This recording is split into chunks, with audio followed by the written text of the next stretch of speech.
The shame mob, or the tolerance Gestapo, then functions as the standard to which all speech and content are to be conformed. But seeking the approval of man is a bitch of an idol. People are fickle, unstable, and as predictable as the wind. The needing of man's approval is to be constantly walking on eggshells, and people's temperaments today are about as fragile as such. It's a horrible place to be, and yet we all desperately long for approval. So how do we balance this dynamic?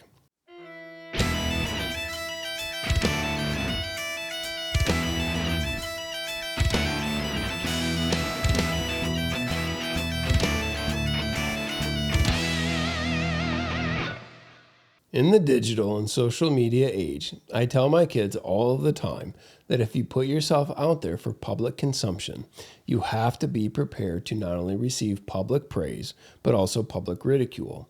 That's just the way things work. As the old saying goes, everyone is a critic. And you have to be prepared for that. And if you're not prepared for that, don't do it.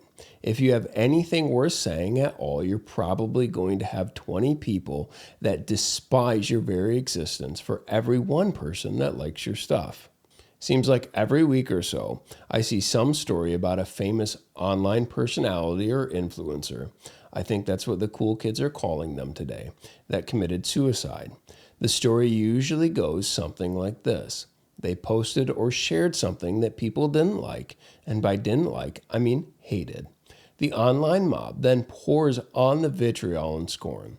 The influencer, given that this is their entire world, breaks under the rejection and hate and tragically ends their own life.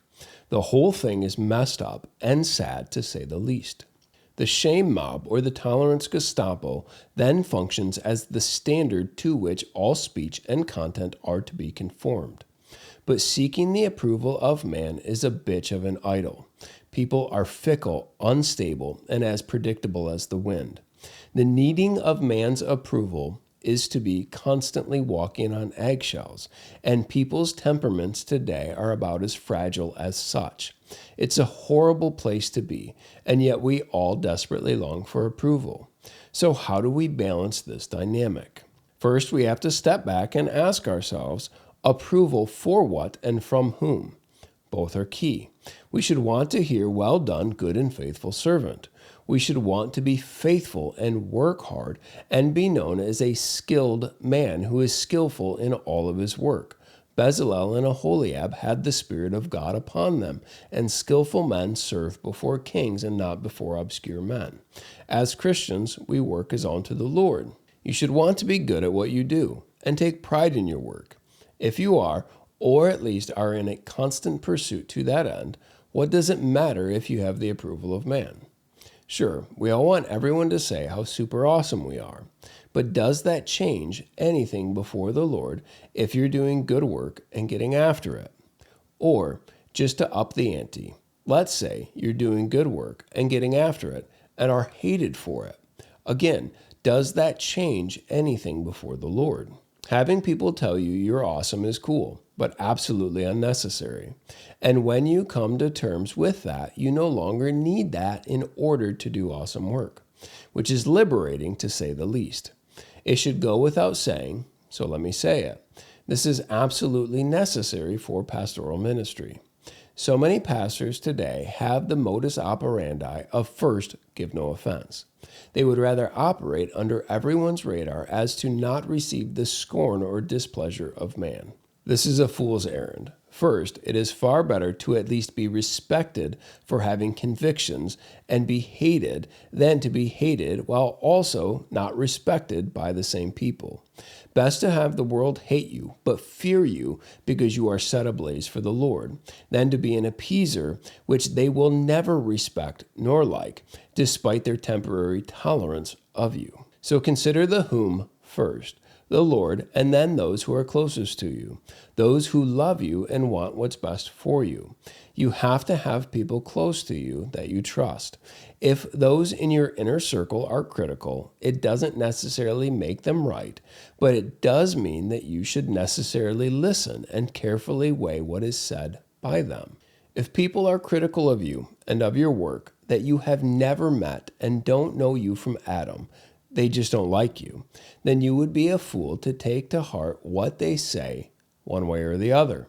However, this doesn't mean that you can't use what they say to make you better in some way. The whom in this respect may be of no consequence at all, but there may be nuggets of truth in what they say. Sweet. They just unknowingly made you better if you can use that in some way. There were people who preached the gospel just to stick it to Paul while he was in prison. Sweet. Joke's on them. Outside of the whom, what is the what that you are being criticized for? The person could be an absolute jerk, but have a good point. Or they could be Mr. Christian Nice Guy and have no real point, but they sound super holy while being a passive-aggressive turd. Often how this happens today, especially regarding the telling of truth, is that these paragons of virtue won't disagree with what you say, and they will let you know that. However, they also want you to know that they wouldn't have said it in that way, and that there is certainly a more winsome way of saying what you just said. The funny thing is, these same people never seem to say the same truthful things that they agree with you on in their super holy winsome way. These paragons of piety should be disregarded out of hand because they are turds and don't really have anything to say and will never say it. But they are embarrassed by your saying it because it further exposes their turdery. As to the jerk with the good point, receive the point and disregard the jerk. Toxic, unstable people are everywhere. Have nothing to do with them. We have a saying in my house: chew the meat and spit out the bones. Take what's good, what's profitable, what's usable, and spit out the rest. Keep your head down, work hard, and keep moving forward. Haters gonna hate and douches gonna douche. Don't let any of that deter you from what God has put before you. Chew the meat and spit out the bones. Cheers.